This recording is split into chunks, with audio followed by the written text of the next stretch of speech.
Welcome to the Snobs podcast. Had to bring it back an oldie but a goodie. That's all you got. I didn't know you were bringing it back.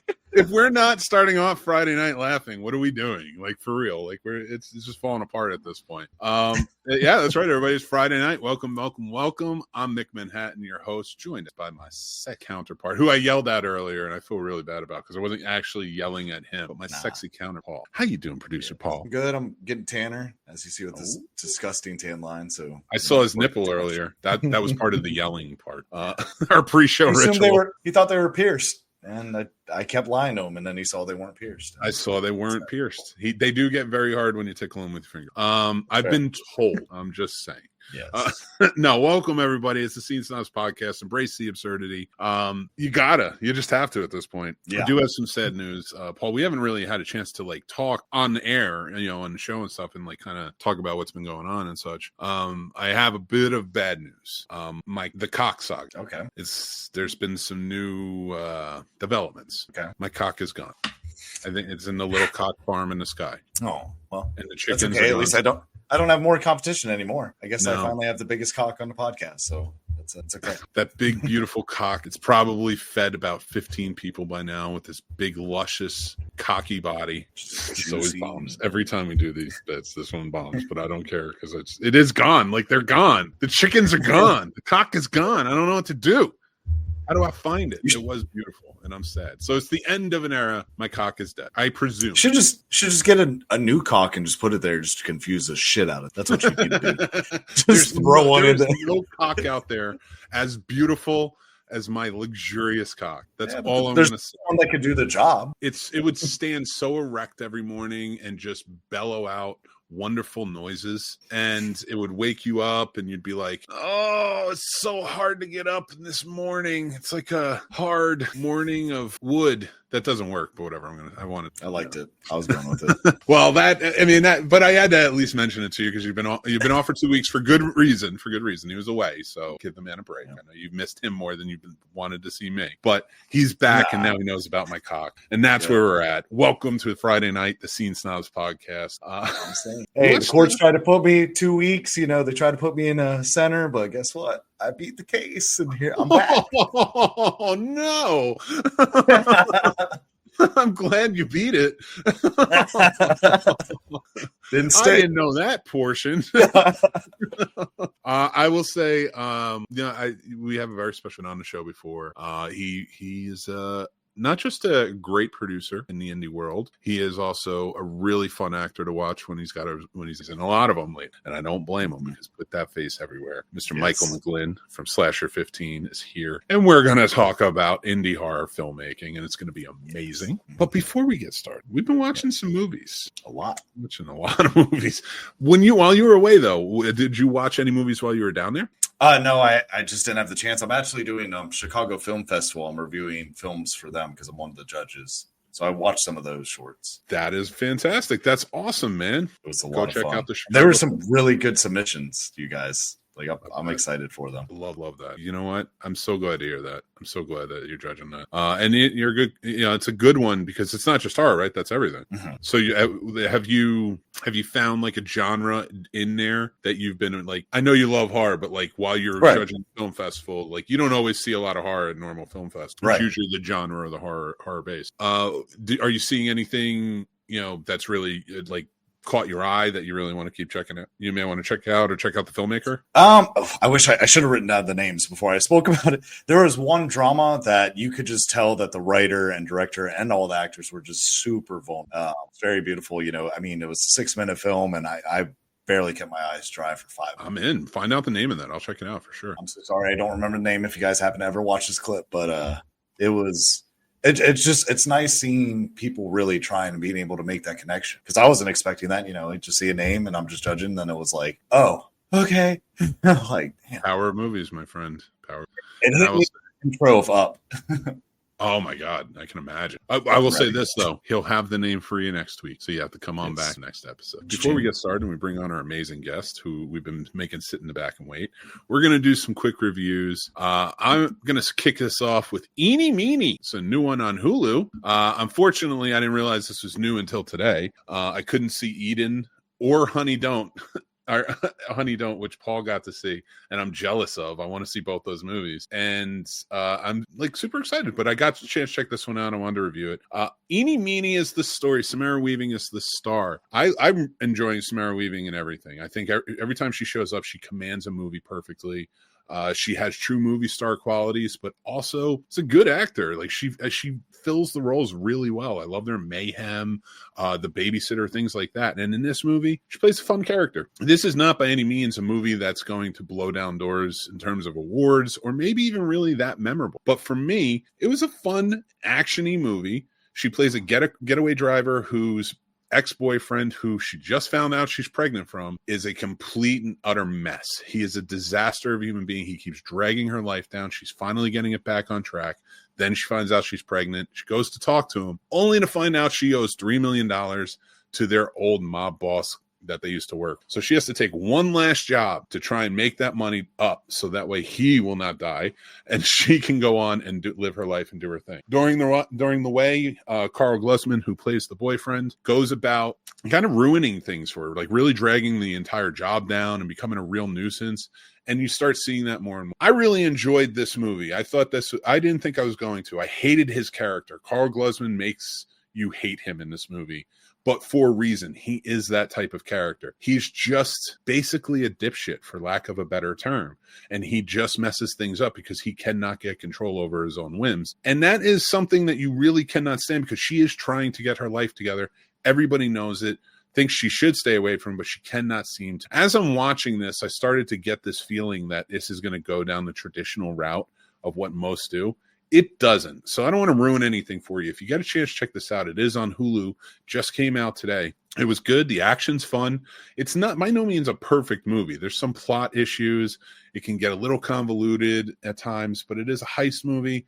It does bring the fun. It does bring the action. Andy Garcia plays a really good role. Mike O'Malley's in it as well, and a lot of other familiar faces I enjoy. But I would love to hear what everybody thinks about this. So make sure you share in the comments if you get to check it out.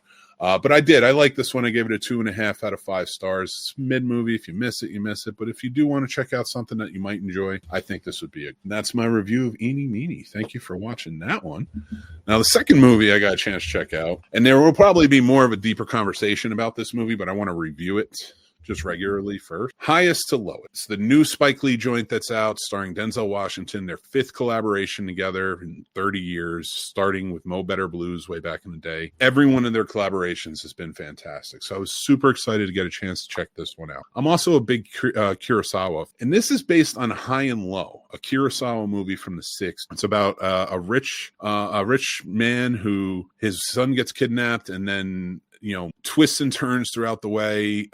He loses a lot of money, but he's also looking at losing everything in his life in terms of his work, everything and stuff like that. I don't want to give away too many details as to why. It is a pretty intense at times drama. The original movie is a little more subdued in its intensity, but Spike Lee does bring a good intensity to this movie. He also brings that vibrant showmanship that he always does to every one of his movies. He brings an interesting sort of convergence of all these actors that are so talented together, and they play off each other really well. The characterization's fantastic in this movie. There's so many things I truly, really liked. And he hits the points that Kurosawa did, which I thought was important, because he was sort of reimagining, which you would have to. That was a modern day story taking place in Japan in the 60s after the reconstruction after World War II. This is a completely different movie that takes place in New York City. It's very steeped in Black culture, and it's got that footprint that Spike Lee is good for in all of his films. The thing I would say about this movie, it does tend to get a little bit convoluted. Whereas the original movie, I feel the running time works for the framework of that movie and for the time frame it came out and who Kurosawa was. They went a little long with this film. I feel like they could have cut it down a bit. Also, there's a lot of stereotypical characters that we've always gotten in Spike Lee movies that show up in here that makes it feel a bit awkward at times. But that's balanced out well by the acting. Denzel's fantastic. Jeffrey Wright's great. A$AP Rocky does a really good job in this movie. I'm not really familiar with him. him outside of his music. So for a first time movie, and especially a Spike Lee movie, I thought they did a great job. Overall, this movie was just a lot of fun. It did 3 out of 5, but it was fun as a filmmaking standpoint, especially. I learned so much just by watching any of Spike Lee's movies, but watching this one and seeing how he's framing things compared to Kurosawa was such a wonderful way to kind of go about it. One scene where in the Kurosawa film, the main character and the main protagonist, the main antagonist are talking through glass at a prison. That gives nothing away until you get to check it out. Trust me. But they're talking through glass at a prison. There is no over the shoulder. You don't see that. You see the person talking through the glass and the reflection and the facial expressions through the glass of the person he's talking to. And it's just framed really well in that Kurosawa. And I didn't think they were going to be able to pull that off in this one, but they did it in a very Spike Lee way where they don't use the reflection, but they cut it in such a tense way that the editing was almost flawless. I loved it. And I thought it was fantastic, but just the framing of how the close-up looked and how direct it was so symmetrically perfect, which Spike Lee is, of course, good for. But mixed with those cuts, it just really built an intensity between these two characters. But by the time you get to this point, it really enthralls you with who they are and what's going to happen next. I really enjoyed this film. They did a great job. And I know I'm going on and on about it. I probably will go more in depth with the 2 films down the line. But I say go check out Highest to Lowest. One thing I will say, it's not going to be, you probably won't get a chance to see it. The marketing for this, everything else has just been really terrible. It seems like A24 and Apple TV Plus wanted it to be in the movie theaters for possible awards times. They only put in like 200 movie theaters across the country, and it's going to be on Apple Plus in a few weeks. That bugs me, but I was so glad I got a chance to see this movie, and I will watch it. That's my review on Highest to Lowest. Let me know what you think. Go check it out. And let me know your review of the movie in the comments. Now let's get to our last one of the evening. Primitive War. Paul. Yes. Primitive War. Yes. Primitive War is a new movie out of Australia. It stars Ryan Quanten, Tricia Helfer, Jeremy Piven's in it for a bit. It tells the tale of a team of Green Berets, a unit of Green Berets in Vietnam War in 1968, who gets sent on a mission. And on that mission, they encounter many, many dinosaurs. Now, there's good explanation for it. I don't want to spoil it for you. I think you should check it out. One thing I will say before we get into our review, this is my favorite dinosaur movie of 2025 so far. And if you know what I'm talking about, I think you do. Paul, tell me, what did you think about this movie and what's your rating? So I'm always skeptical with a lot of anything to do with dinosaurs, right? Because a lot of them seem to be like they're just going to be rip-offs of Jurassic Park and they're not done well. And you can tell they just kind of threw it together as a cash grab. This is not that film, you guys. Just a setup for it. You know, it's Vietnam War, and like Mick said, it's Green Berets. It really kind of started with like grabbing my attention where I was like, okay, well, this is different. And just how it just goes into it was a lot of fun. And the scenes were actually very well done. I was thoroughly impressed with this movie. I'd rewatch it again. I was kind of sad because after I watched that screener the first time, I was like, kind of want to watch it again. And then I was like, never mind. And I'm excited. I might even go to the theater to see it again, to be honest, and just pay for it just because I already know what I'm in.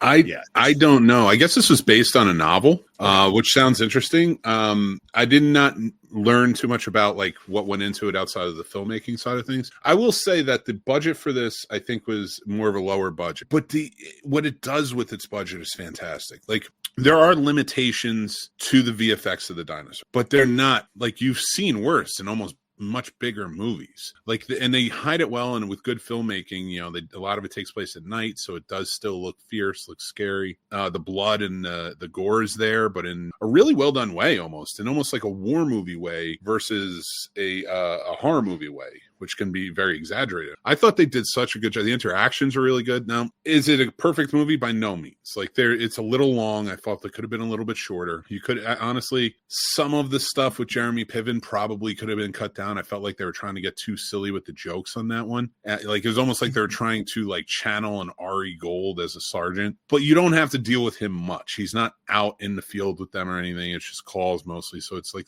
I can deal with it. But that's really, like, other than that, like, the story was fun. Like, it gets a little, in the end, the explanation of why the dinosaurs are there gets big, and it gets a little wild, especially when you're trying to sell me on 1968 for it. But I'm already accepted that I'm watching a Vietnam movie with dinosaurs in it. I can accept why they're there and what's going on and the whole Cold War tie-in they do to this. But overall, like, this was a fun movie to watch, and this is the type of fun movie. Like, we did a review on Red Sonja, and I got lambasted for not really liking that movie. People really love that movie, love Red Sonja, and I get it, but it just, when I watch movies like this, or I watch movies like Godzilla -1 that had smaller budgets than that, and to see what they do with the VFX, the acting, the script in general is just really well written. I don't understand like why we aren't defending better filmmaking in situations like this. And this movie is one of those where you see promising filmmaking from promising filmmakers. Luke Spark is the name of the writer and director of this. Again, great job. I 3 out of 5 for me. I think people should check it out in theaters too. I think they'll have fun with it. Yes. And that is our review of Primitive War. Hopefully you go check it out. Thank you for watching this. If you're watching it as a clip, go check out the full episode of the podcast. We got a ton of stuff going on, like bringing on our guest right now. I want to say thank you to this gentleman for coming on the show and hanging out with us. But before we get started and bring him on, I want to thank one other person, Shenanigans Gentlemen's Club in Schenectady, New York. We thank you. You are the best club around. True gentlemen go to Shenanigans. And if you don't know why, then you won't understand it. So get out there to Shenanigans, go see those beautiful ladies dancing, hang out, listen to some good music, and just make sure you're dropping the dollar bills so that way they can eat at the end of the night. And make sure you eat too. But if you can't make it, order on Uber Eats. That's right. Shenanigans Gentlemen's Club in Schenectady, New York. Now on Uber Eats. All right. Let's bring on our guest for the night. You know him well from movies like Bloody Summer Camp, Go Away. God, the Slasher Nurse. Oh my. They're also good. The man from Slasher 15, the producer with the mostest. That doesn't work. Mike McGlynn. What's going on, Mike? Hey, everybody. Guys, I'm sorry. I gotta go. I'm heading to Shenanigans. Make sure you order the wings. Yes. I hear their mozzarella sticks are out of this world. I don't know. Those buffalo wings had a nice little tang to them. I don't know what it was, but they have some ingredient. It's still on your nose. I can see it. Oh my God, right. Before we get started, we're going to talk about everything and more with Mike, but we got a top 5. We're going to a little bit special towards him. Indie horror films of the last 5 years. I'm excited. We're gonna go around the horn. Mike, you'll kick us off. Mike, what is your number 5 indie horror top 5 indie horror film? What's number 5? I have actually chosen Tori Jones's 2023 Phantom Fun World. Okay. I've never heard of it. I dig it. I'm into it. I need to know more about it. It has L.C. Holt in it. From You're Next. He was the landmass killer, and ironically, we actually worked with him in one of our films as well. But it also has a very well-known actress on the scene. Her name is Spencer Martinez. Spencer did an absolutely phenomenal job in this role. I kind of thought she was a lot of the heart and soul of the film. To put it in more quicker terms than that, it's actually the best way to put it. It's your slasher, kind of like a slasher at Chuck E. Cheese. It's supposed to be more like at a carnival, but it feels more like it's at a Chuck E. Cheese kind of escape kind of place. It's about a bunch of kids working the night shift and stuff. Like, they have to do like the last evening closings, and then they have to do their cleanups and their tune-ups. One of the lead girls' little brother happens to tag along and go in there, and a mass serial killer goes in there and starts ensuing carnage.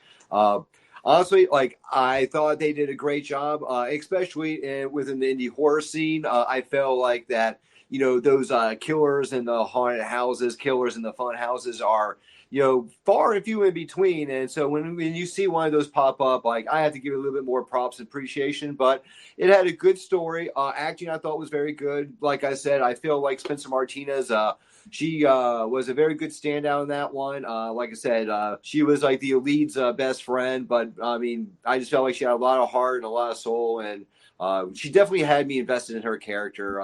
Definitely really enjoyed that one. Nice. All right. I love that. All right, Paul, what you got? What's your number 5? All right. First, I want to preference it.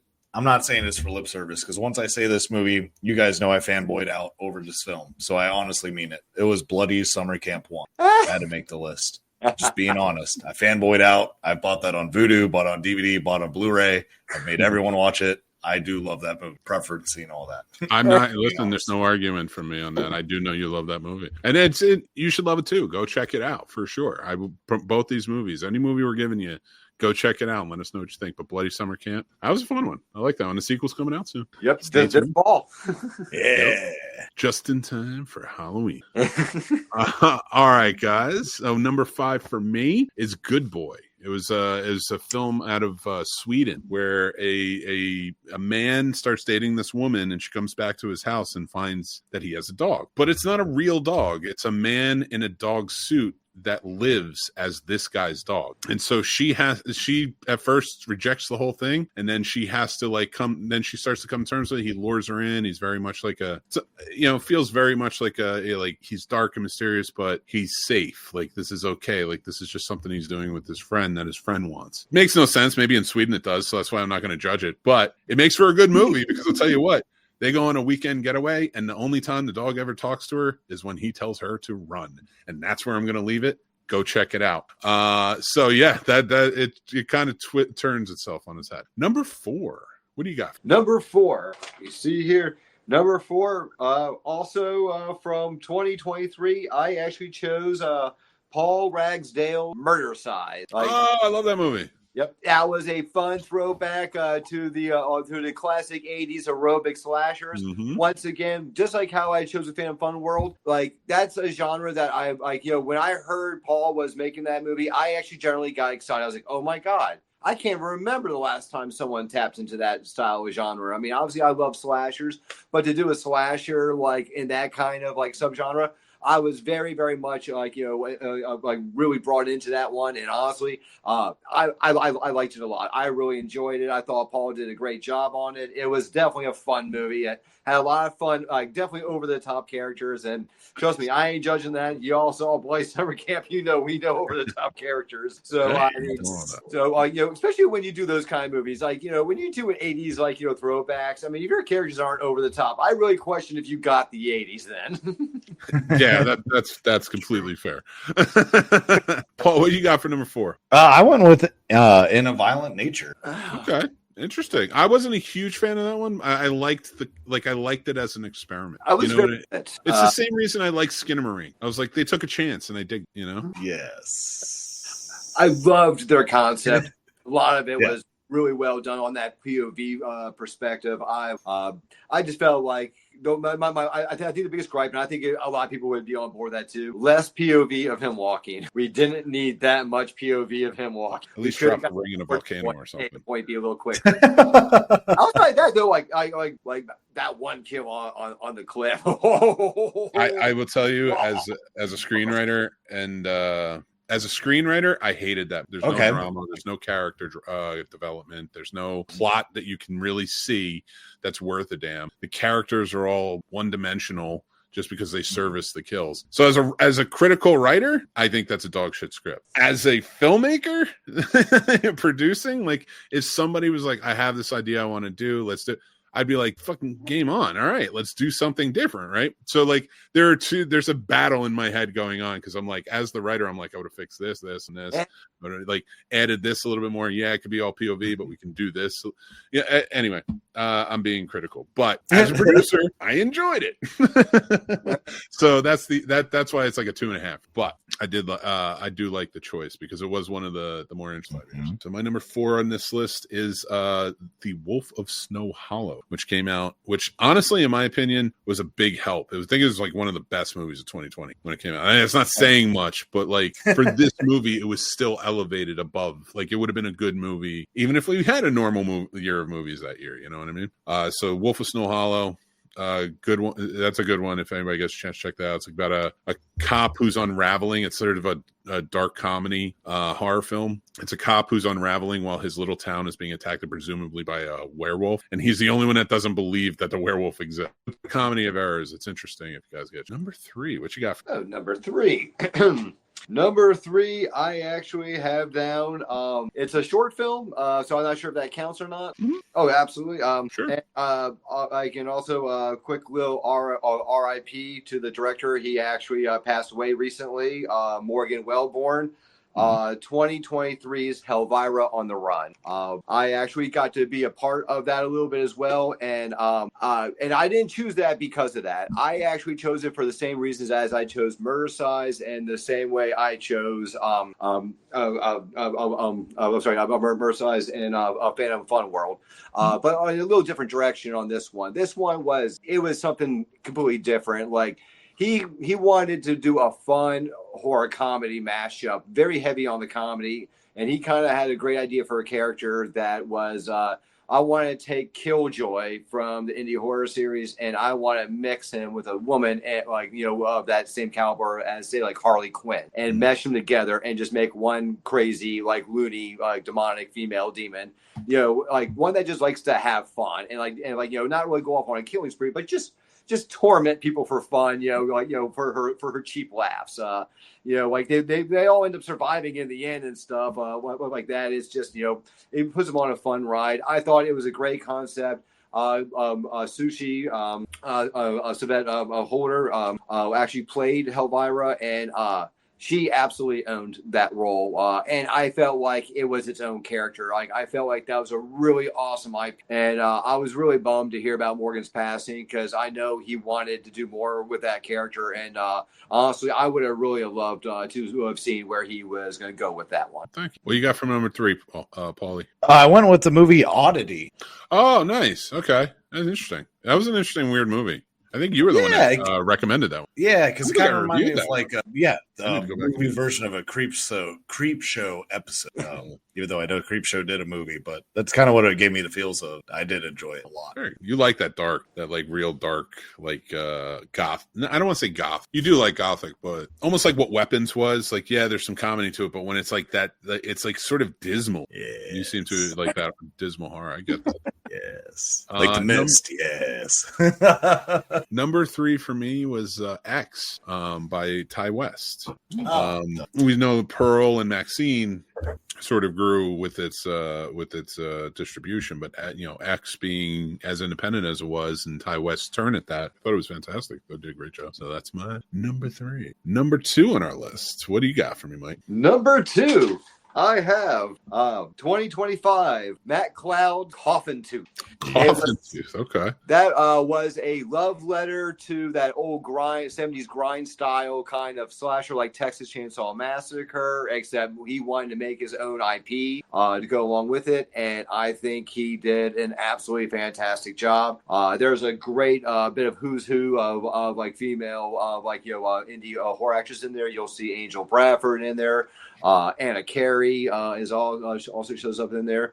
You'll also see I'm drawing a blank on her name, but the lead from the original I Spit on Your Grave. Oh, that's cool. Yep, she also has a cameo in here, but it was a really good fun one. Oh, and also everyone's favorite indie zombie.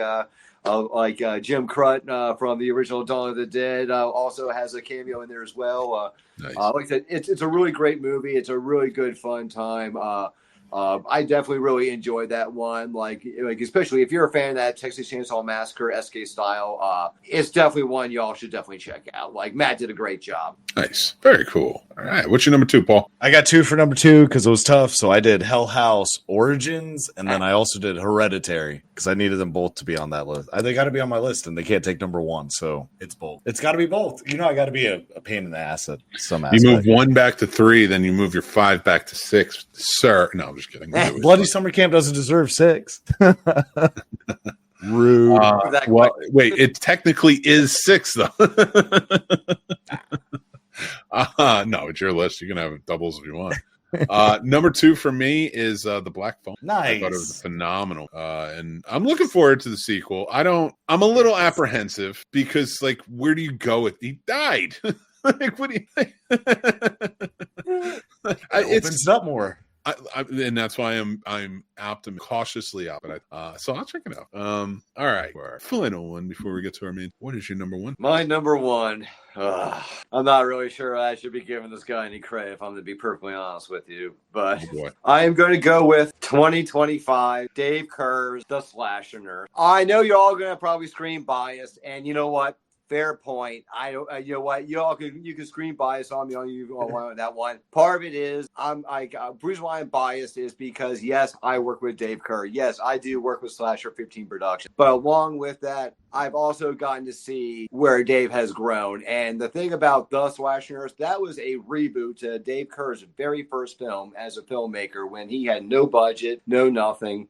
And he wanted to go back and show everyone how much he has changed and how much he has improved and has grown as a filmmaker. And honestly, I think he did such a phenomenal job of making that point that I think a lot of people, if they go watch Curse of the Slashers, then go watch The Slashers, they're not going to believe it's the same director. They're going to think they got catfished or something. Like they're like, no, this is not the same one.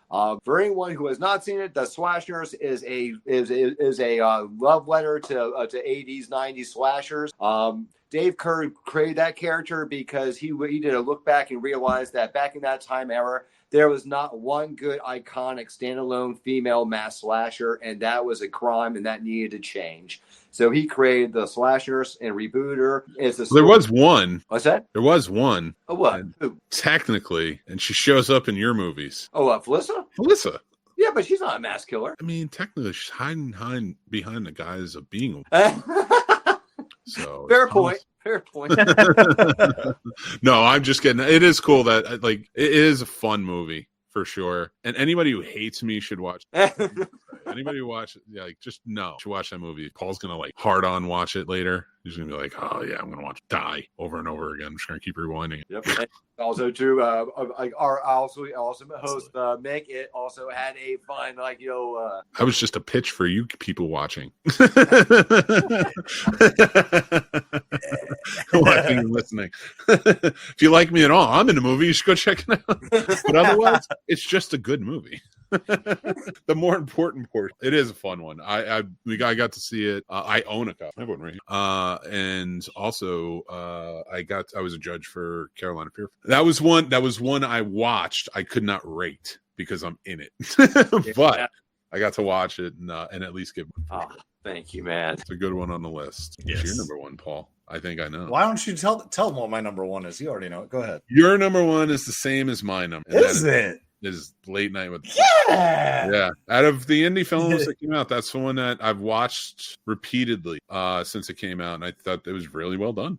It was a very good one. I definitely liked it. It was once again, it fits in that same genre of that I was talking about before. It was something different. So I'm like, this is not the norm at all. This is not like someone just redoing the same formula over again. They actually thought this one out. They had fun with it. They went a different angle, and I thought they really executed it very well. I hate possession. I think they're stupid. I think every possession film I've ever seen after The Exorcist missed the point of that they didn't win. Exorcism didn't work. It doesn't work. It's not some thing that you go in there and it's a weapon you wield against the powers of evil. It was literally them trying to do the best they can. What it took was an act of sacrifice, and everyone missed the point because whenever they make a possession film, it becomes this cartoon style, we're gonna fight it with an exorcism, and we need the best. And then it became we don't need priests. Priests don't do exorcisms. We're gonna get this guy who's a private detective who just knows how to do things. So I've always thought possession films were just not that they shouldn't exist. They're just useless and a terrible trope. But Late Night with the Devil turned it on its head. And that's why it's my number. It was interesting. It made demon possession interesting outside of pea soup. But, I've always been a massive hater on possession films. I do like The Last Exorcism. That was another one that kind of took it and turned it a little bit into a different, the fact that it's a found footage, the fact that he doesn't believe, and it's he's having a crisis of faith. I thought that was an interesting angle to add to that because it seemed like they did get it when it came to The Exorcist and what exorcisms are. But yeah, I love Late Night with the Devil, Paul. I know it's your favorite movie. Yes. Definitely. I'm staring at the poster right now. It's not wrong with that. I think, and a cool concept too. I wouldn't mind seeing another thing with sort of Late Night with the Paulcast. Yeah. The Paulcast. I love it. But that's our top 5, everybody. Thanks for joining. Now let's I want to get down to, before we start with the topic, which we're going to talk about making an indie movie, especially in the horror realm, and just sort of working on that. But I want to talk about Slasher 15 a little bit and your work with it and what you're doing. Currently you guys are you have a lot of movies going on. You had Bloody Summer Camp came out a few years ago. Go Away followed that up. The Slasher Nurse South, they made Bloody Summer Camp 2. Red Summer, right? It's Bloody Summer Camp 2, Red Summer? Red Horizon. Red Rising, my apologies. No. Red Rising, which is very much like among the fans, like being very much looking forward to it. And now you've just announced another new movie that you're crowdfunding for, and it looks interesting. I'm not gonna lie. Do you want to talk about this new one? I'll let you kind of pick up on it. Oh, absolutely. We have Slasher 15 has made 6 slasher films, and we decided for our 7th we wanted to branch out and do something a little differently. So we actually wanted to do a creature comedy, like a buddy kind of comedy.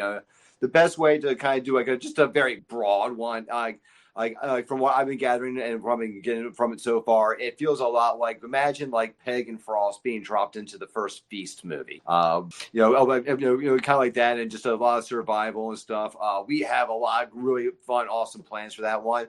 We actually have we're not trying to do some guy in a rubber suit. We actually have a very high-end studio effects artist. This guy has worked on The Predator and Jurassic Park. We are going to try to hire him to create our creature costume. We have a wonderful character actor who's going to be working it, Jerome Creedon. He was our Red Mask in Go Away.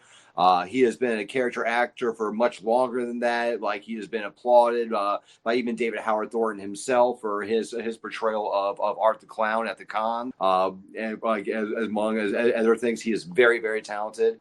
We already hired our 2 leads in that one. It will be Zachary Thaler and Brendan Lynch. I know these guys very well. These guys are like really good friends in real life, and they love clowning each other. It is like their kind of friendship. Like, they really are that kind of tight. And getting these 2 on film together, I think the comedy is going to flow. And of course, Dave is a great comedic writer, and I already know he's going to write some good stuff. And I know we're going to also, when we have the right mixture, the right people, we always allow them to kind of do their own ad-libbing. And I know we're going to let these guys definitely go off and have a little fun with their character stuff. We are currently crowdfunding. We actually knocked out our first initial goal in actually less than a week. And we are currently working to our next stretch goal of hitting 15K. And I just actually heard on a message from Dave just a few moments ago that we are actually $63 away from hitting 12K, which means we're almost halfway there. And hopefully we'll be able to announce another celebrity to be a part of it and stuff later on down the road if the funding permits. But we already have one on deck. We have already talked to celebrity. They are excited to come on board. And as soon as we hit that goal, we're going to announce this celebrity. And this, I obviously, Dave will obviously kill me. I can't say much. No. I won't expect you to. But all I would say is we all know that it's going to be. What was their name again? I can't remember. What was it again? It's called Uncle Fred's Monster Problem. No. I was kidding. I was trying to get you the name. I was manipulating the moment. Not well. Oh yeah, no. That sounds really. I've seen everything coming out with it and stuff, and been sharing it out, and I think and we're going to put it in the link down in the description so you can go and give to it as well, and check out any one of Slasher 15's work. So to kind of roll into the topic for tonight, and I wanted to more discuss the process of making an indie film, especially in today's day and age, especially with crowdfunding and such. It's such a powerful tool right now for filmmakers, because let's face facts, Hollywood has a lot of problems going on. So indie films have been such a big surge, which I love. We haven't really seen a huge one like this since the 90s. And I want to kick it up even more. I love this, but with the crowdfunding and you getting into it, so Dave finishes the script, you guys go over it. Walk us through, where do you take it from there? Right now you have your script, you kind of have the framework of what you want to do, who you want to be in it, things like that. Where do you guys guys go from there? I guess. From there, we need to start breaking down like our best case and worst case scenarios as far as what we get on the crowdfunding, because crowdfunding will always dictate what kind of movie we make. Dave always had an old saying that I always took to heart, which is like, if you give us $5,000, you're going to get a $5,000 movie. If you give us $25,000, you're going to get a $25,000 movie, and you will be able to tell the difference. And so it always is good to have a worst case scenario and a best case scenario and so that way you already have a bit of a game plan as far as like maybe locations you're going to have to trim on. Maybe you're going to have to trim down on the cast some because you can't afford to have that whole entire cast anymore. So you might have to cut corners, or maybe some of the lines that you have for one person you were thinking about casting, you're going to have to maybe cut that out and give it to someone else. But the most important thing right out the gates, is no matter what happens at the end of that crowdfunder, make the movie, even if it's for peanuts. I cannot stress that to you enough, because even though it may not be, I'll just take it a step further. It will not be your best movie. Your first movie will never be your best. You will always grow and you will always do better. So go in that already knowing that this is not going to be your finest work ever, but go in, do your best, and also take notes. Find out things that you did wrong, that you wish you could have gone back in and done differently, or things you would have done differently. So when you do that next film, you will already have that in your arsenal to do that. And I know it's hard sometimes, but when that movie does come out, read the reviews too on that as well. Now, I know there's a very gray blur line between just people just hating your film. Yeah. But then sometimes in the mix there can be some constructive criticism. And try to cipher through that. Even though you don't believe it, your general audience is the one that you're really trying to get on board to watch this. So you really need to take some notes from what they're saying as well. Mm-hmm. And during the crowdfunding, try to be as interactive with your backers as much as possible. And above all, the biggest of the big, this is the one thing I can tell you that will absolutely murder your career as a filmmaker. Always fulfill your perks. If you will offer things to people to make this film, you need to follow through on all of it. Making the movie, providing them wherever they bought. If they bought a poster, you make sure they get that poster. If they bought a copy of the movie, you make sure they get a copy of that. Because like I said, even though it may not be the best thing possible, they at least got it. And I can tell you right now from experience, there are so many ones out there that are really trying hard to make a good film. And unfortunately, there are some bad apples in the bunch that are just there to take your money, and you're never going to see any of the end product. It is a sad thing that does happen. But the best thing you can do for yourself is to show them right out of the gates, you're not one of them. Because over time, if you keep doing that, I promise you, your budget will increase eventually. If you keep on following through with everything you promise that you're going to do, then they will keep coming back. And when people come to you and ask you hey, can I get this? Can I get that? If you can do it, make it happen for them as far as a perk goes and stuff, because going that extra mile will guarantee that they will come back to you, because they asked you to for something specific and you were able to accommodate them. If you can, of course. I mean, obviously, if they want something absolutely ridiculous, which trust me, I've gotten a few of those hits before. I'm like, look, man, I'm happy to cut a deal or to try to work with you, but what you're asking for is just straight up robbery on your end. Yeah, right. No, and it's even to you. I was a victim of that. I donated to a short film that came out. I cannot remember the name of the film, and I'm not doing it with any jadedness or anger or anything, but I'm going to speak to it because it did happen. I cannot think of the name. Ariel Basco is the director, but I guess one of the producers on it, who I know is not a fan of me as a person. I was trying to donate to help them because I was connected with them at one point. I was trying to be nice and support, and I guess it was supposed to come with a credit, and they didn't credit me because the producer didn't like me. And all I asked was I wasn't trying to be a dick. I was but I did donate. Shouldn't that couldn't you at least have sent me an email and saying, or not taken my money? And there was an apology, a half-assed apology and stuff. But after that, I trust you guys above and beyond. Your tree kind of piggyback off of that story. I've worked with you guys. I've donated. I'd never review any movies at /15 that I'd see you got.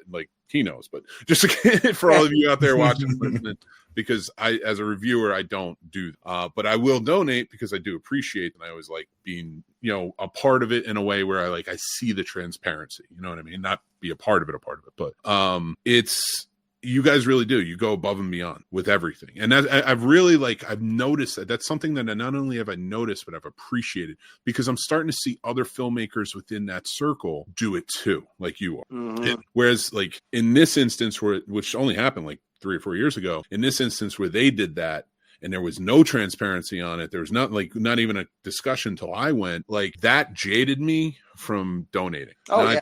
I've been in this business 25 years. The crowdfunding portion of this is I was out of the business before that really kicked off. You know what I mean? And doing this portion of it. So with that being said, I could never imagine doing that to an investor. Yeah. I mean, so to have it happen, that's where you're going to, other filmmakers are going to suffer, because now I will donate to people like you guys and ones that I really trust. But I have people reaching out constantly to donate. I'm I just can't trust you. I cannot trust anything you're saying. And I'm not going to promote for you either, because if you're going to do this, how do I know you're not going to do this to somebody who supports my show? Exactly. So I 100% agree with you. It's disgusting when you have those foul players out there doing it. But yeah, ultimately, I'd say you guys don't need this, but anybody who's putting that together, be honest, be transparent. And if you don't want the money or something, or don't take it, or you're going to fail in this business. You can't cheat people. No, you can't. I mean, and look, we're all human. Trust me. We have missed things before, and people reach out to us. One, above all, be prompt. On responding to them. When they ask you about concern, that concern should be addressed within 24 hours. It should not be any longer than that. And try to make it right. If you can make it right, still make it right. If not, I would recommend doing what we do. Is we try to offer an alternative option.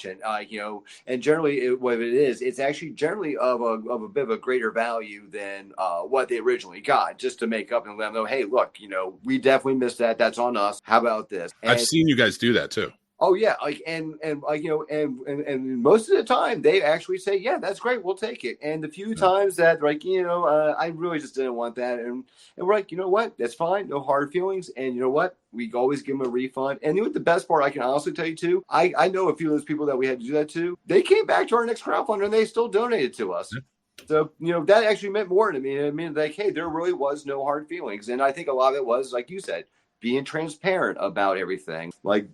Keep everyone in the loop. If people has a question about what's going on with your filmmaking, I know a lot's going on during that time, and you get, you're really busy. You're trying to work with scheduling, trying to get cast ready, trying to get film shots ready, getting call sheets prepared, making sure catering's lined up and ready to go for all the film dates, make sure your locations are locked in and the equipment's ready to go, etc. It's chaos. And then you're getting people hitting you up. Hey, what about this perk? When's this coming out? Or hey, how about this? You still got to take out time. You got to answer those questions. Keep them in the loop. Even if you can't get into a really deep one, at least respond to them. Let them know, hey, look, I'm getting ready to go on set right now. When I have a free moment, I will respond back to you, and I'll give you a much more definitive answer. Just communication's key. And I agree with you. And to kind of go into what you were saying with the planning and such. So, like I said, once you get the script, you start you're putting together your crowdfunding. You kind of have the blueprint for that, what you want to do, because that's going to spell out a lot of your timeline and stuff. So once you're at that point, where do you go? What kind of crew do you put together initially with the pre-production? With pre-production, we generally already have a bit of a set crew, but our crew has always kept on growing more and more. When we did Blaze Summer Camp, really our PAs was myself and Jamie and Dave and Amber, who were the writer, director, and the special effects artists. We were also the PAs, also assisting Owen from the very first Blaze Summer Camp. But then later on during that one, we met Jonathan Nugent, who actually is our sound guy, and he's absolutely phenomenal. He's a longtime veteran. Owen was already our DP on board, and Owen's great. Yeah, and Owen's great. Like, yeah, he really is, and he's been with us for since then. And then after that, with Go Away, we started to expand a little bit more. We actually got a couple extra PAs. We actually got a script supervisor to come on to help assist. We realized that we needed more of that. Then when we did slashers, it actually we not only did we do that, but we actually decided, you know what, it'd be a good idea if we got some extra help on set. So we got a second DP so we could do two different angles of the same shot at the same time to cut down on time and stuff. We also got a second camera and sound guy with Jordan Miller, the writer director from The Only Ones. Jordan is absolutely amazing. He's a great guy. We actually brought him back as our second DP for our second cameraman. For Bloody Summer Camp 2, and he had so many great ideas for so many great shots that we decided to run with, and oh my god, that's all. And then we just grew from there. We realized even on Bloody Summer Camp 2, we actually hired our lead Regina Groth from Slashers because we loved her so much, and I kind of adopt her as like a little sister to me because I don't know why. There's just something about her. Every time she's on my set, I just felt like I had to torment her like she was like my little sister. I would get people to like scare the crap out of her for me and stuff like that. So we wanted to make sure she had a spot. So we decided to try to make her the script supervisor, but she really wanted to do Slate. But we had said, well, how about you try both? And we actually found out for ourselves that, you know what, that was too much for any one person to handle. That needed to be two jobs. So when we started doing Farmhouse and moving forward, we actually made my wife Jamie. She is now our new script supervisor, and Regina is now our Slate girl moving forward. And also, I'm gonna go ahead and put a little extra nudge right here right now. Also, when we did Bloody Summer Camp 2, we blew up our PA section, big time. We hired on a bunch of very, very hardworking, and I am not even trying to upsell this. They were phenomenal. One of them is on joining us right now, actually, Mr. Paul. Paul was amazing, along with Tony Garland, along with Bobby High, along with Ashley Jordan, I believe is how you pronounce it. Sorry, Ashley, if I cut that wrong. She was actually our hitchhiker in Bloody Summer Camp 1. Jess was also a part of that as well. These people were just running like chickens with their heads cut off. I remember actually one time, me and Owen were like, hey, Ashley, can you go and grab this or this prop? It's all the way on the other side of camp. I'm like, we're like, yeah, I'll be right back and go get it. Then Owen and I were just like, all right, well, I guess we got a couple of minutes. We just grabbed our vapes. We'll hit our vapes and just have a little chat. I think we hit our vape twice, and Ashley's like, I got it. We're like, what? Pace yourself. But, I need to see these rap books. But yeah, when you have the opportunity to grow, and the best advice I can give you on finding the right people to bring in and to help you grow, find the ones that are doing it because they believe in what you're doing, not for what they can get out of or what they're going to try to get into it. And you can tell the difference on that one. People who really just want to come in like, hey, I love what you are doing. I can give you a great example of this. There was a gentleman who contacted us. His name is Matt Pulley. He lives out, if I'm not mistaken, I want to say he lives out in Missouri, I think it is. And he hit us up. And he said, hey, I heard you guys were doing the Farmhouse. I want to know, could I come on and be a PA? I'll take a bus and everything and come out here. And I got to work on your film set. And we're of course like, well, all right. Why do you want to come in? It's like, dude, I saw Go Away and I fell in love with that movie. I love home invasion slashers. And that was so good. When I saw that, I had to come work for you guys. I don't care what I have to do. I will lug whatever you want me to lug. I will do whatever it takes. I just got to be on your set, and so I can see you all do what you do. And those kind of attitudes are like, how can you say no to that kind of attitude? It's all like, I want to be there. I want to be there for all the rights, kind of thing. And we've been very blessed. We keep on finding more and more of them like that. And, Paul, same way, Paul, and actually Tony Garland both, like they saw Play Summer Camp and fell in love with Play Summer Camp and said, hey, I would really love just to be on your all set to see how you all make these kind of movies happen. Like, I want to see this. And honestly, like, yeah, that's how you build a good stock company. So congratulations to you guys. And now you with this, now you're crowdfunding. When do you feasibly think you'll get to principal photography? Well, we are going to do a proof of concept. We're going to shoot that next weekend. Nice. But as far as the actual filming going, we are looking at starting in March, as long as all funding is there for what we need. We really don't want to cut corners on this one. Like, the real big one is Need a production manager? Hey. I've loved your stuff since the beginning. I would love to, and I do mean that. Last time I was supposed to work on it, and I got COVID, so now I'm just saying fuck it. Everyone's getting it. I don't care. No, but no, it's a lot of fun. Your sets are good times, and I applaud you guys because doing this work, it's an admirable. Like you see a lot of independent filmmakers that are in it for the wrong reasons and are not doing it for the pure love of it. Mm-hmm. But that's not what I see when I see you guys, not just together in person or talk to you, but in your movie. There is a level of that. This must have been fun. This just must have been fun to be around everybody. Like, you can always tell when you're watching a movie, like when the real fun shines through. And that definitely, I've seen it on all your movies for sure. And it's fantastic. And so for you, getting ready, you're hoping towards March. Is there anything else that you guys like? I know you can't reveal maybe anything with /15, but for you personally, is there anything else you got coming up that you're excited to be working on? Oh, actually, yes, I am. I'm also happy to announce that next month. In October, I actually have been casted, and I am going to be working with Matt Cloud on his film Barbara, which is a loose sequel to the original Night of the Living Dead. Nice. That is awesome. Fantastic. All right. I like that. Actually, I like when people do that sometimes. There have been quite a few people who put like sequels out. Like even Return of the Living Dead is sort of a sequel in spirit because of the John Russo connection. But last year one came out, Festival of the Dead, I think it was called. Oh, yeah.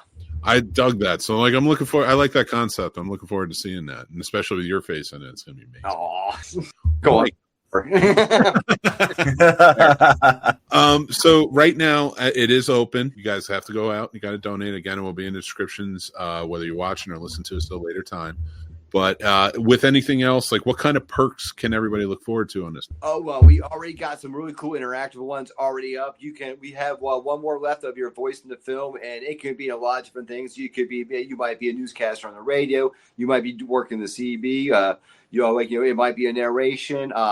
We try to make it as fun as possible. We try never do it the same thing over and over. Obviously, with some things you kind of have to. Same with also we have photos in your film. We do the same thing with that one too. We always try to make it fun, like and different from each one. Like in Blaze Summer Camp, we did the more basic generic one of like we made a lot of missing persons kind of posters that were all around the camp or outside the camp area and stuff.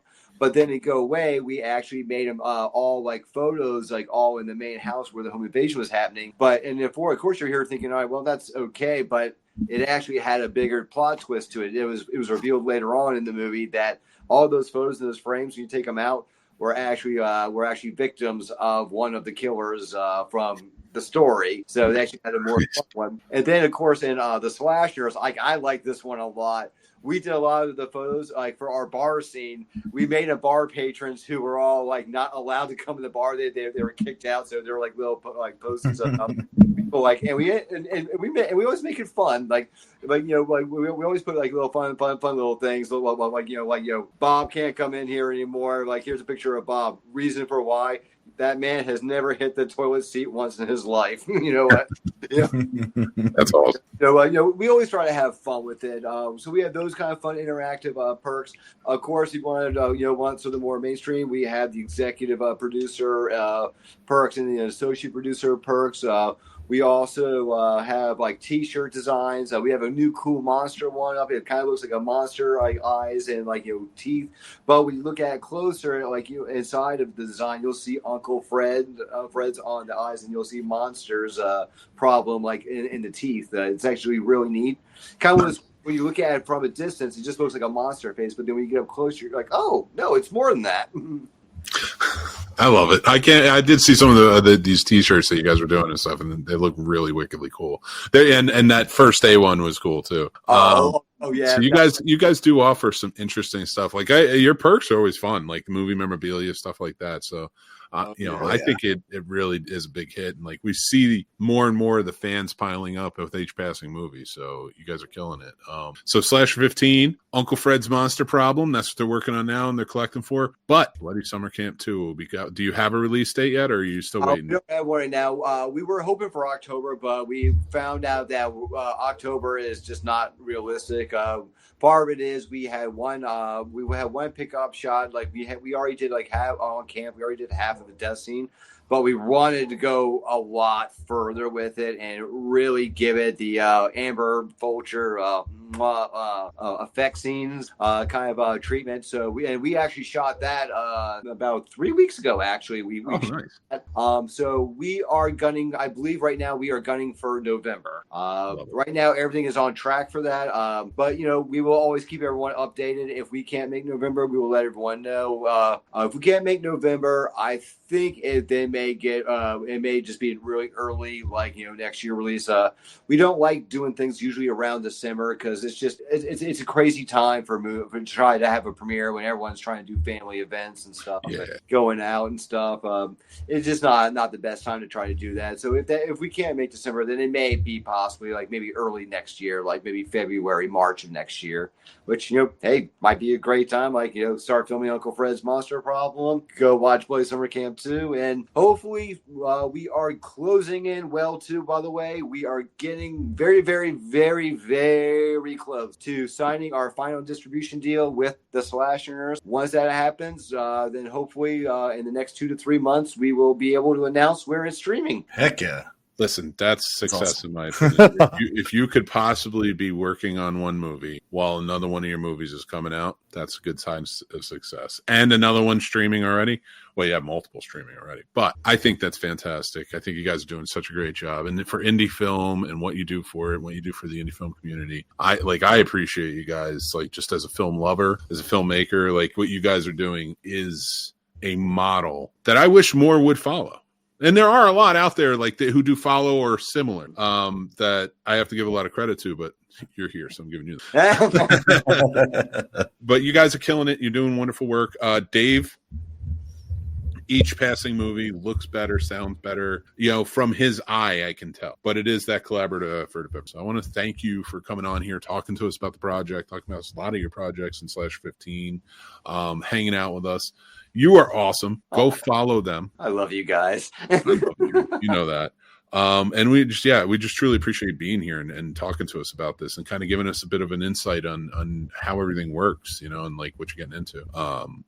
It's just fantastic. I love talking it. So I just don't want to keep you too long. We're going to be closing out the show, so I want to say goodbye. But thank you for joining us tonight, my friend. Oh, absolutely. Thank you all so much for having me. I actually really had a lot of fun. And honestly, y'all had some really awesome picks in y'all's top fives. Hey, thank you. Well, we do have one more thing before you go. You have to leave us with something before you leave. And that is your movie recommendations for us in the audience that movies that you think we should check out. Okay. You know what? I actually just posted this one actually on my social media just a couple days ago.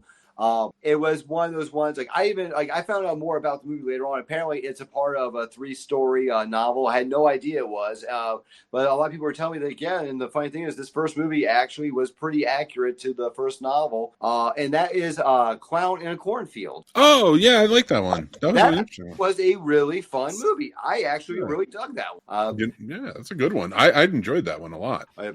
This one, it's an older one too, but it's one that I was late to the party on, but I was so blown away. I was like, it was one of those ones when I saw it. It was on my radar when I first heard about it, and I waited until it was probably about 8 years later to finally sit down to watch it. And I hate myself for waiting that long. But the Benito del Toro and Anthony Hopkins remake of The Wolfman. Oh my god! It got not enough credit when it came out. Like that was so messed up.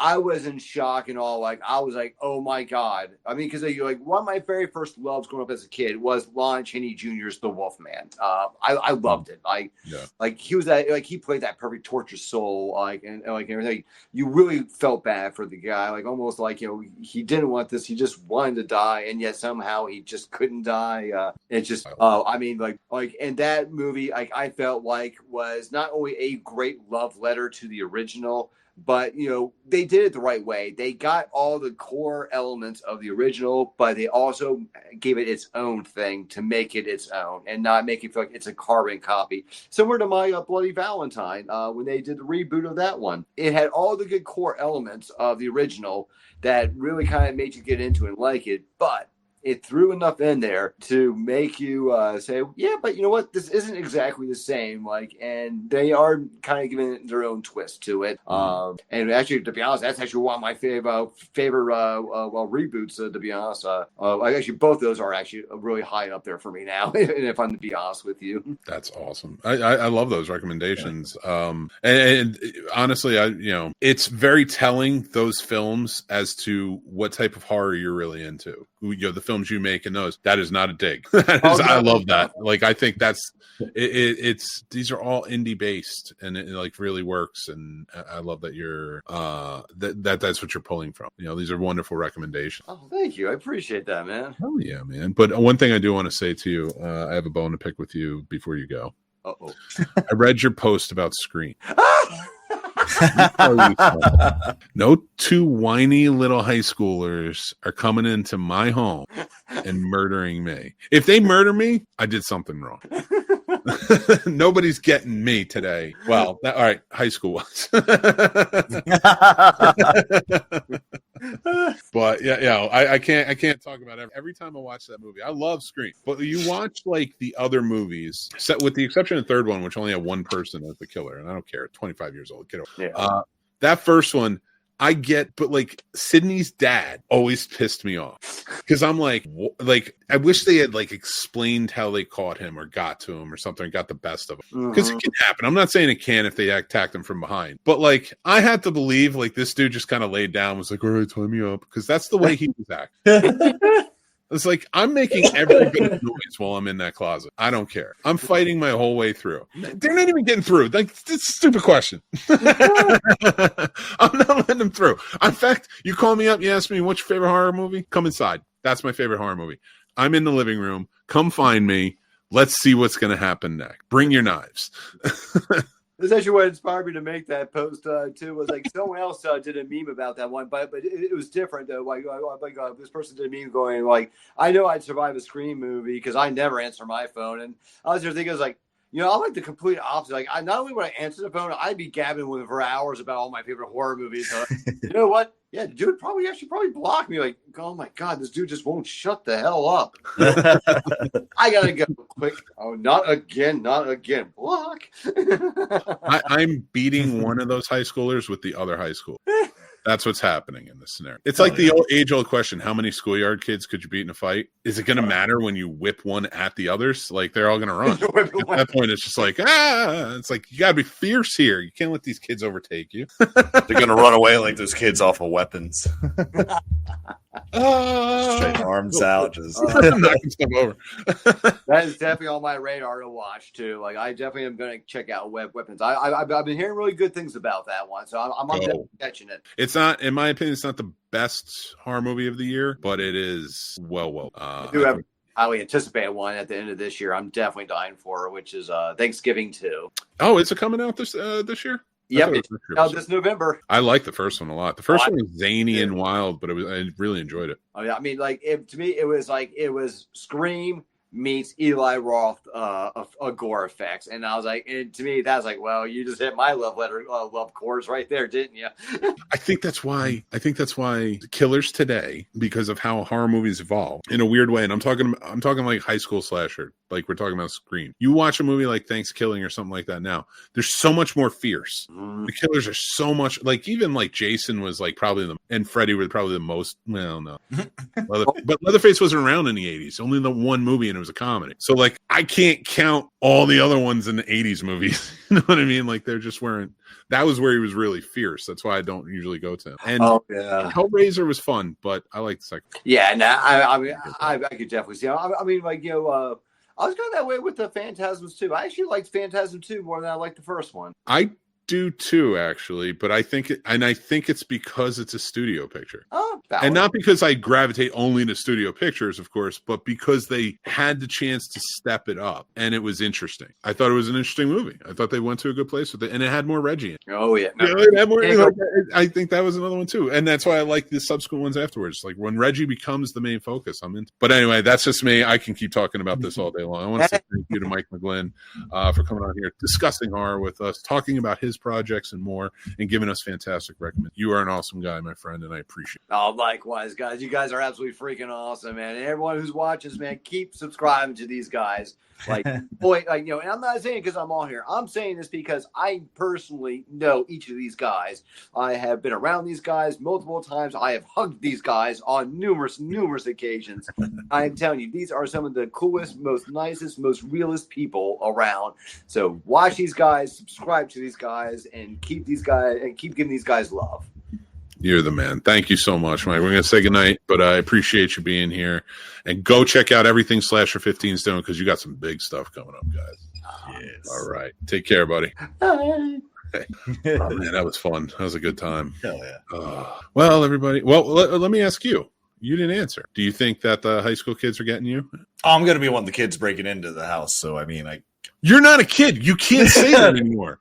You can't say that. You're thinking like a 7th. Paul, this is the conversation I have in my head every time you tell me something. I'm like, what? He still thinks he's 17. No. Like, you're not a young man anymore, buddy. So? No. What was that movie? So? Breakfast Club. No, yeah, but there was no. He says no, or then he says so. But like, oh, they were making fun of it. Not another teen movie. There you go. Sorry. Remember, I couldn't think, because he was like one of those ones where he kept saying this. Like, yeah, he says so and no in that, and yeah, that's iconic, right? But like, for some reason, it always drives right to not another teen movie when he's just kind of trying to figure out. Like, he's like picking on him with it. He's like, if your car breaks down, what do you need? A tow. You know, shit like that. I'm in. You now thinking like a true man in his 30s, and not that you are one of the hanging out with teenagers on Friday nights trying to murder other teenagers, which somehow made that whole weirder. you stated it like that. You thought it out too much for me. Oh, let's see if I can think it out a weirder way. So all those nights that where you're spending time with high school kids. Yep. And like having deep conversations about the most intimate of affairs going on in their lives. How do you get convinced to become one of the killers? I get so annoyed by their teeny bopping bullshit. I gotta kill someone who's mad at someone's. You're a short king. I have to, and I'm gonna open it up this way. A beautiful short king. I won't call you little. You're not little. You're a short king. And I say this with all the love and affinity in the world. I would pay anything if I could afford it to see Matthew Lillard in a Ghostface costume, Skeet Ulrich in a Ghostface costume, and then you in a Ghostface costume, all standing side by side. And I want everyone in the line to pick out of the lineup which one's Paul. It's like Paul looks like the kid in the suit. That singular bar drops real low for that last one, for the first bar. It's like, I'm just talking about height-wise. Yeah, no, right. You would look at them, like say they're teenage age in the movie. You would look at them and be like, "Did you bring a child with you?" And And I'd run like that too, like Tom Cruise, just all he's crazy. So tall. Like. Is he? Matt Lillard's tall. Not Tom. Tom Cruise isn't tall. Tom Cruise is a little guy. No, Tom Cruise is shorter than me. Now, if we put Tom Cruise in a Ghostface costume and we put Sylvester Stallone in a Ghostface costume and Joe Rogan in a Ghostface costume, we'd know who the tallest was out of all of them with you because you'd be taller because they're all like 5. So they're not short kings. They're shortlings. That's what they are. You're a short king. That's fair. You still have no answer. Like you can't beat up 2 high school kids if they're coming to kill you. Oh yeah, no problem. No, I got a 2x4. I want to feel it every time I break some of their shit. So yeah, I don't really like go for violence. Okay, all right. Before we go to the final segment, I gotta any clip. No, I gotta ask you this though. Killer's watch in a horror movie, and I'm talking about human killer. Nobody's expecting to beat up Jason or Freddy or anything. And Michael Myers is out of it too. Although, what's your chances against Michael? What do you Michael Myers? Yeah. Probably not that high, to be honest, because that man just constantly walking at you. I smoke too much. I'm gonna get tired. You can't run from him. You got to take the fight to him. Right? Yeah, and I'm not taking the fight to him. That man's tall as shit. I always think of Rob Zombie's. I'm 6'8". I'm taller than him. Right? Yeah, but you're still looking down on him. Like I'm sitting there. I'm like, God. Dude. I'm wearing it's like this David Goliath, but I'm taking. God ain't behind me, and I ain't got no little stone. Like I'm just fucked. I'm just gonna stand there and be like, okay, so you're just gonna stand there? You're not even gonna hide? I mean, why avoid the inevitable? Fuck it. Let me smoke a cigarette and take a shot. All right. You saw Weapons, and we didn't get to review it, so let me ask you this: not to give too much away. Okay. Are you investigating? Are you one of those townspeople that are trying to figure out what happened to those kids? Oh, 100%. Really? You saw what happened to the people who investigated that? Yeah, they're dumb. How'd you not understand? Oh, because your hair is short. She's gonna take your pubic hair. I don't want to give anything away. I don't know. If I saw that person looking like that, I already know you're the fucking one. Like, don't judge a book by its cover, but also judge a book by its fucking cover. Really. So wait, your idea for horror movies is just completely judge people and you'll know who the killer is? Facts. That's it. That's how you figure it out. How do you figure that out for prom night? Tell me that. You said Weapons. We weren't talking about no fucking prom night. one book the judges cover. Oh man, I would just get something. I'd probably just leave the town too if I couldn't figure it out. I'd be like, I'm just not living here. There's a town like a mile away. Listen, I'm not living there if I'm living on a suburban street and that junkie's walking by. Like, what are you doing here? That dude was so chill. I got like 6 friends that remind me of that dude. I have plenty of people I care about too. I don't want them walking around my neighborhood. I want my TV to stay. You know? And I have cop friends that are equally as useless, spelled with a Y, like the main cop too. Right? Oh my God. Like that he was the epitome of a cop. Like other cops should just be like, you shouldn't be. This isn't for you. Like go be something else. Right. He was, but he wasn't written in a way that like made me hate him or anything. I like that actor. I didn't love him as Han Solo, but I like that actor and such. And I liked him in this, but he is such a dipshit. He is such a dipshit in this. Like when he got stuck, I was like, oh my God, you remind me of somebody I know. Like you didn't even think about that. Like, he was asking straight up, like, how are you not going to feel or pat the? I don't know. Whatever.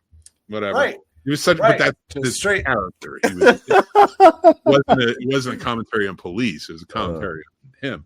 But yes, that one threw me for a loop. But Justin Long finally got to live. Who? Justin. Oh, yeah. Well, there's like somebody's saying there's like a conspiracy theory that he's tied into, like his barbarian character or whatever is tied into this. No, you don't think so? Okay. I don't really put his guy. I need to watch Barbarian again because it's been since it came out. So I don't know all the. But I should watch it. But I don't know what the connection be if there are any. Even if they're like spiritual connections in the movies, like Jordan Peele sort of does. Like even if there's spiritual connections, I'd have to rewatch. I'd have to like get Barbarian, like refresh my mind on Barbarian. It was good though. You know what? That makes sense now because there's a company that just came out with new horror shirts and they did Barbarian and this one, even though I know they did. Maybe. Well, the director directed. Now I got to look into it. Yeah, right. But now I got to look into both. Fuck. Dude, oh my God! You know, I was a big fan of The Whitest Kids You Know, the show that he was on. Get out of here! We watched that in college all the time. It was so funny. But the 7 hot dogs. When he had the 7 hot dogs on the tray, I'm like, I remember saying, I'm like, that's so many hot dogs. They're not gonna all. I was like, first off, I was like him because he was putting them together. I'm like, one man's not gonna eat all those hot dogs. And he had his husband there, and I'm like, all right, 2 men, but I say that's still a lot of hot dogs. That's still a lot of hot dogs. The 7 hot dog is from it's paying tribute to Whitest Kids You Know. Sure. Yeah, there was a bit, and actually, if you watch that bit, they did the same thing on I think it was Detroiters. Okay. It was similar. Like, it was a little too eerily similar. But the Whitest Kids You Know did it first, where he was just like, you eat 7 hot dogs a day? He's like, is that too much? Something like that. So, like, especially with what's his name, the lead having passed away recently. Trevor Moore. Yes, Trevor Moore. But yeah, it was really well done. What's your favorite horror movie of the year so far? Of this year? Yeah. Oh, God. And why is it Sinners? You didn't like Sinners. No, you didn't like Sinners? Oh, like really. At all? You didn't like Sinners? I mean, I thought it was okay. I just think it was overhyped. I didn't see how amazing it was. Too much singing. You don't like musicals? Is that it? I love musicals. Just like I know you love. Yeah, we'll just leave it at that. Go ahead, say it. Go ahead. No, anybody who watches the show knows I hate the Sound of Music. Don't even. It's Fiddler on the Roof. I wasn't even going to say Sound of Music. I was going to go with tradition and going to different. I'm rewatching Community, and I forgot how good that show is, especially that second perf. But there's one where Troy, played by Donald Glover, he gets a part in an all-black performance of Fiddler on the Roof, and he's rapping the whole time, but like with the cadence of the song, and I just it's perfect. I had to mention it as soon as you said Fiddler on the Roof, because I love Fiddler on the Roof. Don't be a jerk. You don't put me in your box of hating Fiddler because I hate the Sound of Music. Shit happens in Fiddler. It doesn't happen in the Sound of Music. Anything until the last 5 minutes when the Nazis show up. Yeah. It's God. Everybody, and that's like not everybody's favorite part. Like, come on. My favorite part is with the marionette puppets. Yeah, but it's so stupid. Nothing happens in that dumb movie. I do not understand why that movie is held to a high. You got me on the fucking rant again. She turns. There's a lot of shit that happens in that movie. What? she has a birthday. They fall in love. They get a new mom.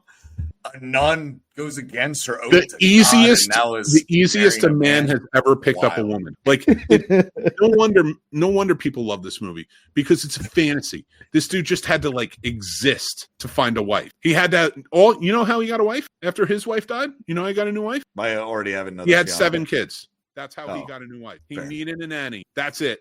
Nothing happened, and it wasn't even interesting. Oh my God, that's not an even interesting aspect of it. It's not. Think about it. That could have been a great love story. I'm fine with that love story, but they gloss over it. She just is loved by the family in first 10 seconds. Even the fiance is like, you know what? You guys are in love. You should be together. All right. There was no tension, no pushback or fight on this. It's just go be happy. She knew the deal. She was only doing it just to stay married in her house. It made sense. Nothing happens in that movie, and I do not understand why people love it so much. But to put you in a better mood, The Whitest Kids You Ever Know right now on Vudu is on sale for $14.99, and I just bought the whole thing of it. Sam has never seen it. I didn't know Sam had never seen it. We've been watching from the first season. She's probably on midway through season 2 right now. And I've been loving rewatching it, and she's been dying laughing. That show needs to go down as like we talk about SNL, which I think hit or miss in certain decades, but Living Color we talk about, things like that. That show needs to go down with great sketch comedy. Yeah. Thank you for getting me out of my anger. You're welcome. I was scared I was going to have to pull up that nail gun. You got me mad, and you calmed me down. I appreciate you. But we're going to go on to our final segment. It's time for Mick's Movie Picks. That's right. I know that movie. I know you do. It's actually our final classic film review for the month of August. We're also doing Summer Rental as Does It Suck, which will be out on Tuesday. But next Friday, and then last Friday, we will have classic film review out. We're doing Point Break.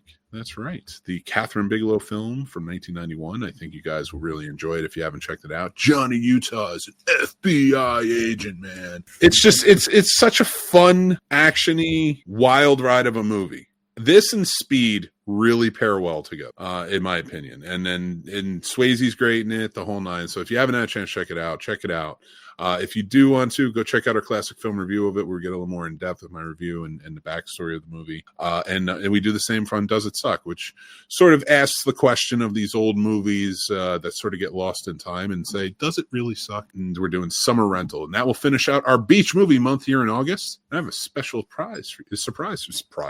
special surprise for you guys. We're going to be doing a specially curated list for our Snobtober Halloween event. The next 2 months, September, is all going to be horror, baby, and you're going to enjoy it and love it on the Scene Snobs. And we had our Does It Suck episodes, all 9 of them, and all 9 of our classic film reviews have been provided from us by our good friend Sir Sturdy over at Sturdivision channel. He picked them all out. In November, Crime Drama. Trevor Stoudemire is going to be picking those out. We're going to be doing guest curating for our shows for a little while, so hopefully you'll be here for it. Next week, our guest had to reschedule. We'll be over here. We're going to have Jordan Miller, fantastic filmmaker. Cannot wait to talk to him. We're going to be talking about cinematography and films. He'll be coming on September 26th. We have the crew from Haunt Fest coming on September 5th. Billy Perry, who is a stuntman and an actor, who's going to be on September 12th. Make sure you guys are joining in for all that. It's going to be a great time, and we have tons more guests lined up for you down the line. We're going to be talking film, movies that we really love, and reviewing stuff. So make sure to go check that out. But check out all of our reviews in between. Also, Discovering Horror is coming back. October 1st to be exact. So go check that out as well. And I have one thing I should talk about, Paul's going to be joining me, and I think we're going to have some guests along for the ride. We are doing another special sort of collection. Like we do a franchise thing every once in a while, but we're doing something big this time. Like we've done Godzilla, where we watched all 40 Godzilla films and TV shows and everything. This time we're doing Aliens and Predators. It's gonna be a while. It's gonna be a wild ride. We're gonna be watching the TV show Alien Earth. We're gonna start there, and we're gonna go in order and just go down the line and watch all the movies, starting with Alien and then going into AVP and then crossing over into Predator before Predator Badlands comes out. So you can check that out. That's gonna be a special show that's pre-recorded. It will be up on the YouTube channel. You gotta make sure you subscribe for more and stuff like that. But before we go, I want to do my film definitions. That's right, everybody. So I got this book. Well, I didn't get this exact book in college, but the complete film handbook and dictionary I did have in college. It was a book you kind of had to have. This isn't actually an older version, but I dig it because it still holds up, because it's more about film history, filmmaking, different definitions that you want to look up in that. So I pick out something at random in each episode and I read it for you. Let me take a drink, shall we? All right. Oh, here we go. What do you want to learn about today, Paul? I'm in the D's. Ooh, let's see. D's. Is there like a directing section? I'm sure there is, but I'm in the DO section. Oh, DO? Yeah, I'll tell you what. How about we learn about double exposure today? Sounds perfect. I got charged with that. Not this one.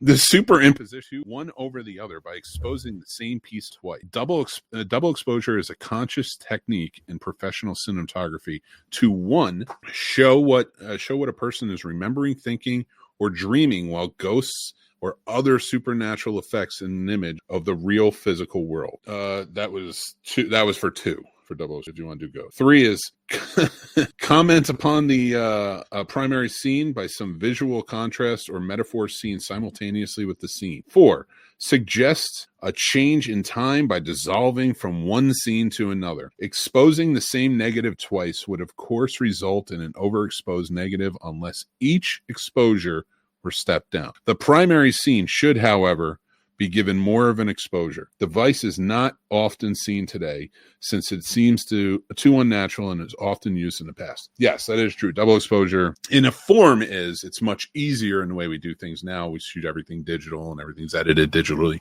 It's a completely different world. Back then, that was an art within itself.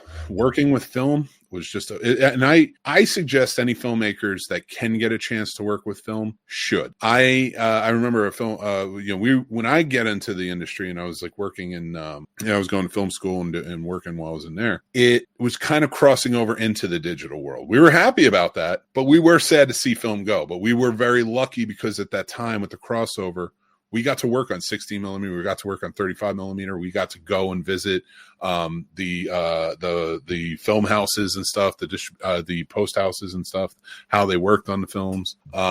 We visited Kodak at one point. So you get a chance to do it. I think if you can get a chance to get those tangible skills of like touching film, working with film, how to load in a tent, things like that, because you're blind the entire time. I think that is an important fact. It's unfortunate that double exposure like this doesn't matter anymore. Like that definition I read to you, nobody really does with film, but it is important to note those things. I think these things are important pieces in film history and filmmaking history. So that was my review of that. I do want to say, we're going to link it down below, but we are probably going to be doing a charity event soon we talked about it. And usually I try to bring a new theater you guys should check out. I'm trying to add that to this podcast as well, like a new theater or new something to support an indie film or something like that. But of course, go support Uncle Fred's Monster Problem. But in Stevens City, Virginia, there's the Family Drive-In, and they're kind of hurting right now, and they could use some support if you can. And if you go to their website, just type in Family Drive-In, you'll be able to find it. But it's if you can donate to them, I think they could really use it. I would like to see movie theaters stay, the good ones at least. But yeah, that's my story. But you got anything for me, Paul? If you guys decide to watch Point Break, don't watch that reboot, remake, whatever garbage that was that came out in 2000. Watch the original, please. Yeah, that is for sure. That's begging. Also, us begging. School year's starting up. It doesn't matter where I work. I'm sure a lot of other organizations are doing it right now. But try to find your local school supply drives or your donations. You would be surprised how far, just donating a couple glue sticks or notebooks, because, you might think it's something small, but some parent might not be able to afford that for their child. And you're helping them be more equipped for school. Not to sound cheesy, but the children are our future. And if you can help them out, and if you can't help out, directly by donating something like that, maybe try to find a way to volunteer. So we all need to group together and do our part. Absolutely. I couldn't have said it better myself. Absolutely. You should do that. Please go donate, try and help out schools if you can. There's plenty of organizations. We've covered them in the past on here. So it is important. We got to help kids out. They're having a tough time right now. They always seem to get the short end of the stick, but especially right now. And I want to say thank you guys for watching, listening, hanging out with us. I know times are tough lately. I hear from you guys. We talk about it with you guys and stuff like that. And we discuss on the show. Keep your heads up. Be positive. Keep kindness in your heart. I think that's an important thing with so much divisiveness and misinformation in the world and craziness going on that really affects us. Just make sure that you are keeping yourself okay. Check in with yourself. Give yourself kind words of affirmation. Look in the mirror. It's not stupid to look in the mirror and just look at yourself and say, you're beautiful, or you're smart, you're kind, you're a good friend, a good husband, good wife, good kid, good whatever. And make sure you're doing that for other people too. It takes one little act of kindness just out in the world to spread like wildfire. Kindness, caring, compassion, integrity, honesty, all of those things are not just words to throw out and hope people will one day find it. They exist in all of us. I think they exist as a very powerful force, but sometimes our own insecurities can get in the way and cause them to hide. But don't let them hide, because it always is so much nicer to be nice. It's always so much nicer to be kind and caring and show people that. Go out. I challenge every one of you to go out this week and to some stranger, whether it be on the internet in a post or something, or you see them on the street or whatever, compliment. Just give them a compliment. There's nothing wrong with it. It costs you nothing, but it will make you feel very good, and it will make them feel very good, even if it's not right in the moment because they're taken aback. Trust me, compliments go along. But that's all I got for this week. We're going to get out of here. I want to thank our guest, Michael McGlynn from Slasher 15. Go check it out. Go check out his new movie, Uncle Fred's Monster Problem. Donate to that. Make sure you check out Bloody Summer Camp 2, which will be coming out soon. Thank you to my good friend, producer Paul, for being here. We'll see you guys next week. Remember to like, comment, subscribe to the channel. Check out our affiliate links down below for Lustrone Shades. That's right, the new sponsor of the show, and they will have a link down below. And if you're looking for shades, curtains, or anything else, they're a fantastic source for it. And tell them the Scene Snobs sent you. But until then, remember to take care of yourselves. That's important. Be kind. Rewind. Until next time, I'll talk to you soon.